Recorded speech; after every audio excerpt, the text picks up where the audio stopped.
Charles Spurgeon nasceu em 1834 no Reino Unido. Chamado até os dias de hoje de príncipe dos pregadores, Spurgeon se converteu aos 15 anos de idade. Após um ano da sua conversão, Spurgeon pregou seu primeiro sermão. Um ano após esta pregação, Spurgeon foi chamado para pastorear a sua primeira igreja, e daí adiante ele foi conhecido como um dos maiores pregadores, um cristão com mais publicações, mais escritos. Spurgeon foi um homem de Deus, reconhecido pelas mais diversas tradições, como eu já disse, mas o que muita gente não sabe é que Spurgeon sofria de depressão, e ele deixou muita coisa escrita sobre isso. A gente vai poder saber um pouco mais disso no livro Depressão de Spurgeon. Vamos lá? Bom, gente, a minha posição como cristã tradicional, pentecostal, era de que a depressão era uma influência maligna, mais do que um problema mesmo biológico, enfim. Então eu tinha esse pensamento raso, sempre, eu respeito quem ainda tem, mas eu sempre nos debates era a pessoa que defendia essa posição e sempre desmereci muito o que era dito a respeito de depressão, né? E aí, então, esse livro entrou na minha lista, porque se você bate muito numa coisa, é importante que você pesquise sobre ela, entenda, saiba o que realmente está acontecendo, para que você não seja injusto, incoerente. Então, eu sempre quis ler esse livro. Num belo dia, né, tivemos a ideia, eu e a Camila, esse presente de Deus na minha vida, de ler um livro em conjunto. E então a gente escolheu a Depressão de Spurgeon. Muito provavelmente vocês vão encontrar no Instagram da Camila uma resenha também deste livro. Então, gente, o que eu achei interessante, assim, eu realmente mudei minha visão, minha concepção. Eu encontrei algumas características aqui da depressão que a gente não ouve falar, que não é... A gente ouve falar de depressão só melancolia, tristeza e suicídio. E não é só isso, tem outras características da depressão que são importantes de esclarecer, mas de pronto, assim, eu quero falar pra você sobre sobre a divisão que ele faz, né? Ele coloca ali 3 tipos de depressões, que é a depressão de espírito, a depressão do espírito, a depressão que é uma melancolia mais espiritual mesmo, e ele caracteriza essa depressão por um sentimento de abandono da parte de Deus, uma inverdade que o nosso espírito aceita e fica.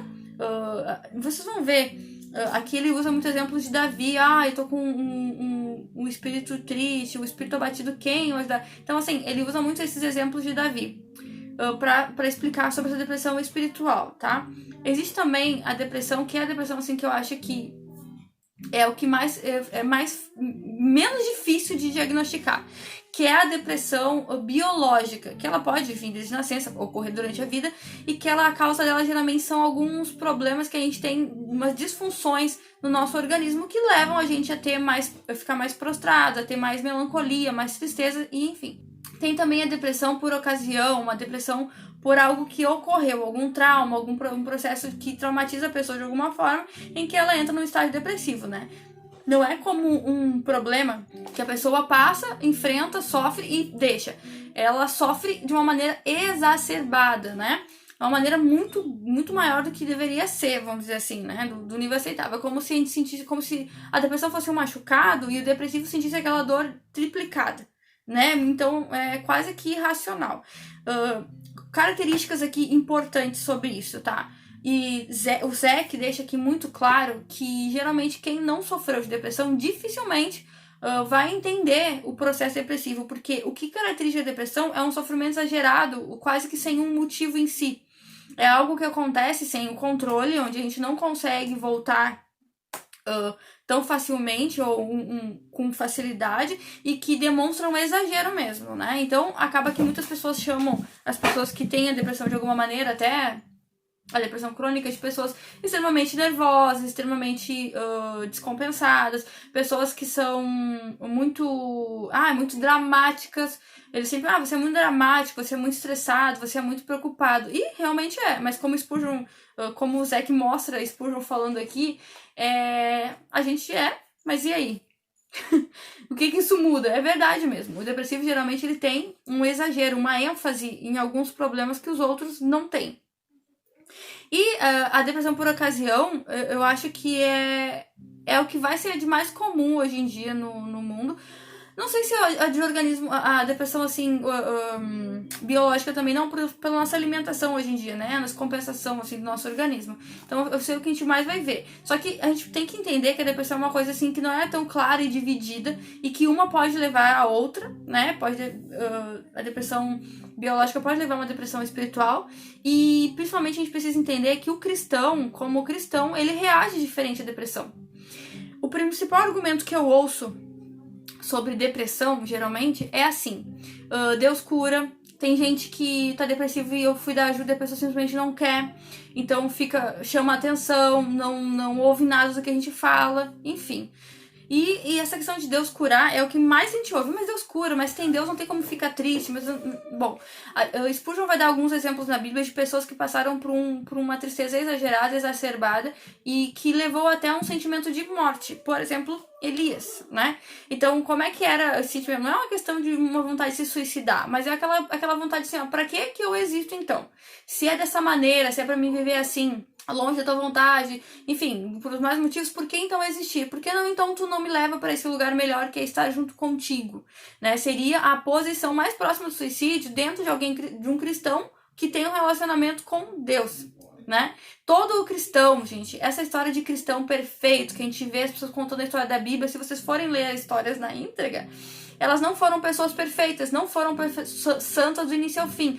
E a graça de Deus, ela nos perdoa e nos transforma, sim, mas é um processo. Ou seja, nós só seremos curados e transformados no céu. E Deus, Jesus, não veio aqui, não está aqui para nos servir e nos curar de qualquer problema. Não, bem pelo contrário. Quando a gente se converte, a gente passa por um processo e Deus nos dá aquilo que nós precisamos para viver, para estar com Deus. E muitas vezes a gente precisa do sofrimento para que isso aconteça. Olha essa frase aqui, ó. Viu? Essa frase é um exemplo de que o sofrimento muitas vezes é o que aproxima a gente de Deus. Quem vai falar sobre isso também é Lewis. Lewis fala muito sobre o sofrimento, em que o ser humano não consegue chegar a Deus sem o sofrimento. Então, nós seremos santos e perfeitos no céu. Lewis também vai falar que a vida do cristão ela não é uma constante, ela é uma variável. O cristão ele tem momentos de tristeza, de dor, onde ele questiona Deus em várias coisas, claro, que cada um com sua intensidade e dentro do respeito e do que conhece de Deus, da sua intimidade com o Pai, mas todos nós temos altos e baixos. Essa questão de super santo, super cristão, essa imagem falsa só faz com que pessoas, por exemplo, depressivas, sintam ainda piores por não conseguir atingir esse nível de santidade. E agora, se o caso fosse realmente só influência maligna, era muito fácil, era só expulsar, né? Deus nos deu autoridade, mas vimos que não é. Claro que essa fragilidade em que a depressão nos expõe e leva a gente a um estado onde a gente se fique mais vulnerável. E como a Bíblia fala, o inimigo ele vive procurando um meio de agir na tua vida, de interferir e de te levar para um lugar pior. Então pode ser que dentro da depressão essa pessoa tenha influência maligna, sim, mas não que essas influências sejam a causa principal da depressão. Assim como uma pessoa que se deixou levar por influências espirituais malignas, por exemplo, também pode chegar a um nível de depressão de verdade pelo fato de estar vivendo essa vida miserável, né? Mas assim, é importante eu enfatizar aqui que eu tô falando dentro do conceito cristão. É claro que quando a gente sai do âmbito cristão, nós estamos num mundo bem diferente, assim. Estou falando como seria depressão dentro de um ambiente cristão, de uma pessoa que tem já Deus como seu Senhor, Jesus como seu Senhor e Salvador, né? Bom, gente, tendo dito isso sobre essas questões, vocês viram claramente que a minha posição mudou bastante, mas eu queria falar, assim, só para finalizar, sobre coisas que ele fala aqui, que caracterizam a depressão que geralmente a gente não sabe, né? Então você já viu que muitas vezes se você não passou pela depressão, você não tem como saber como ela é. E pra você parece uma coisa irracional. Essa é uma característica da depressão, né? Parece irracional. Claro que muitas pessoas usam isso ou entram numa depressão até uma autossabotagem, né? Forçam a melancolia e acabam entrando no estado melancólico para chamar atenção. Mas enfim, não importa pelo que as pessoas fazem isso, nem como elas não estão sendo alcançadas. O fato é de que todas as pessoas podem receber a graça e têm direito à graça de Deus. Jesus morreu por essas pessoas também. Então, independente dos problemas que elas têm ou como foi gerado, Jesus, Deus, eles têm interesse em salvar essas pessoas também. Então, mas ela faz isso para chamar atenção. Mas ele faz... Bom, Deus também está aí para essas pessoas. E nós vamos ter que achar um jeito de tratar estas pessoas. Nem todas as pessoas vão conseguir ser tratadas de uma mesma maneira. Ele deixa bem claro aqui que a depressão é um problema difícil de diagnosticar, difícil de saber qual é o fundamento e difícil de tratar. Mas, dentro do livro, vocês vão ver um leque de posturas, de tratamentos, assim, pelo menos um vislumbre, assim, pelo menos uma ideia, assim, de como a gente pode começar a tratar melhor tudo isso, tá? Ele fala aqui sobre um tipo de depressão onde a pessoa, vê se você se identifica com isso, tá? Ela tem a todo momento pensamentos ruins, ou seja, mesmo não tendo passado por nenhum problema de trauma profundo, mesmo não tendo sofrido nada de muito grave na sua vida, essa pessoa pensa constantemente em coisas ruins. Por exemplo, que um filho vai sofrer um acidente e ela imagina aquele acidente acontecendo com imagens, como se fosse um filme passando na sua cabeça. Isso a todo momento. Ela tem que ter gatilhos de segurança, porque ela sempre acha que essa casa vai ser arrombada, enfim. Quando isso acontece com um cristão, ele começa a pensar assim, será que eu confio em Deus? E começa a duvidar já de quem Deus é. Isso pode levar a pessoa a ter uma depressão profunda, um sentimento exagerado de abandono de Deus ou até de autoacusação, que também pode acontecer para quem tem esse problema sério aí, né? Tudo que é pro depressivo, ele é mais exagerado. Geralmente o depressivo, quando tem esses pensamentos, ele chega ao ponto de chorar mesmo, de ficar muito triste, porque aquilo é como se fosse um slide de uma verdade que tá passando na cabeça. E por mais que tu fique, é como se tivessem duas pessoas dentro da cabeça da pessoa, literalmente, uma falando e pensando em coisas ruins e a outra só rebatendo com coisas que a gente ouve sobre Deus. Isso, numa pessoa, por exemplo, como eu, que foi criada num lar cristão, não passou por nenhum trauma e tem de todos os lados da família, foi cercada por cristãos, ela tem como combater isso e por mais que sofra, ela consegue vencer. Agora, uma pessoa que já não tem uma base, uma estrutura ou que nem era cristão e entrou agora, desconhece a Bíblia ou quem Deus é ou até a natureza de Deus, então ela não consegue combater isso, né? Ela pode entrar em vários erros e várias noias aí e paranoias teológicas porque ela não sabe quem Deus é. Isso também é muito perigoso. E por isso o pastor e o conselheiro, ou a conselheira, os professores da igreja, eles deviam ter sempre pessoas que estão interessadas nisso. Inclusive, se você é um psicólogo cristão, procure entender o que é cosmovisão para aplicar a psicologia a partir de um pensamento cristão, né? Bom, umas características também do depressivo é que ele é chamado de nervoso, superprotetor, exagerado e de fato ele é tudo isso, ansioso. A pessoa é tudo isso, mas dizer que ela é simplesmente sem dar nenhuma solução para o problema ou soluções rápidas que funcionam para você não vai ajudar a pessoa em nada. Geralmente se a pessoa se isola muito, ela no feito dos outros, ela é sempre bem engraçada, risonha, falante, quando está entre amigos, entre pessoas que conhecem ou que já tem uma conversa, mas ela não tem vontade nem prazer em estar em sociedade, ela se pune muito, ela se julga muito, ela dosa as palavras, as medidas, é esse tipo de pensamento que permeia o cérebro de alguém que está sofrendo depressão. Bom, como vocês podem ver que geralmente na família, entre os amigos, essa pessoa já é bem caracterizada como alguém melancólico, alguém sofredor. Isso geralmente pessoas que estão sofrendo disso já, por exemplo, desde a infância, tá? Essa pessoa tem muita dificuldade, geralmente em qualquer nível de depressão ou qualquer dos três tipos de depressão, ela tem muita dificuldade de se comunicar e de falar com as pessoas. Então, vocês imaginem um pastor que sabe que no meio vai ser criticado e que não tem ajuda nenhuma sobre isso, nem base, nunca leu nada sobre isso, nunca estudou, chega e fala que tá passando por isso. A pessoa vai dizer que é demônio, aí o irmão vai orar e o demônio não sai, porque a pessoa continua na tristeza. Ele vai achar que é demônio. Vai pensar que tá errado e no momento de desespero vai chegar ao suicídio.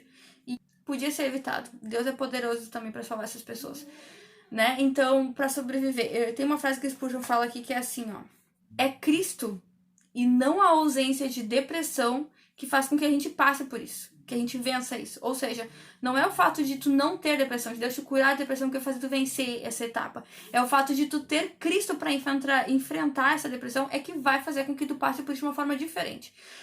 Mas um cristão não fica... Fica. E, inclusive, Spurgeon fala aqui que teve tempos que as pessoas vigiavam ele com medo que ele se suicidasse. Ele não fala de ter um pensamento suicida, mas ele fala de que as pessoas tinham medo disso. E quando ele fala de Elias, a gente vê claramente, aqui o Zac deixa claro isso, que ele tá falando que esse pensamento de morte, não de tirar a vida, mas de Deus levar a gente, é um pensamento suicida, né? Ele vai falar aqui também sobre alguns outros personagens da Bíblia, como Jó, e principalmente como Jesus no Getsemane. Parece uma heresia, gente, Jesus era humano. Isaías vai falar que Jesus vai falar sobre o Messias como o homem de muitas dores, homem experimentado em muitas dores. Então, se existe uma doença, um problema que o ser humano tem, Jesus já passou por aquilo, enfrentou e passou. Quando a gente vê o Getsemane, claramente ele está lá em processo de sofrimento, em processo depressivo, de tristeza, onde ele reage como? Orando, falando com Deus, mantendo-se dentro do propósito, né? Sente e externa aquilo para Cristo, e no secreto ele vai para um reservado e ora, mas mostra assim que mesmo ele tendo toda essa postura, ele soa lágrimas, soa sangue, né? Ele entra em processo de sofrimento, de ansiedade, de angústia. Então isso é uma característica de que a gente também passa por isso. Jesus era Deus, se esvaziou de si mesmo, então aqui ele estava como um homem, sofrendo todas as dores por nós. Tem outra frase aqui que eu vou deixar pra você. Essa frase aí, falando da graça, define bem assim o que é e como ela é para cada um de nós, e como a graça de Deus nos molda e nos faz diferente dos outros, de outras pessoas comuns com relação à depressão, gente. Bom, é uma infinidade de coisas que dá para falar desse livro. Esse vídeo ficou extenso. E eu espero que vocês leiam, que se vocês têm uma postura totalmente contrária, não entendem depressão, leiam para que vocês tenham uma posição melhor e vejam os dois lados. Se você é depressivo, se você tá com uma tristeza, tá com algum problema, a gente puder ajudar a fazer alguma coisa por você, orar, conversar ou até falar sobre depressão, por favor, nos chame. Leve esse livro para sua igreja, estude, né? Procurem pessoas que vão entender.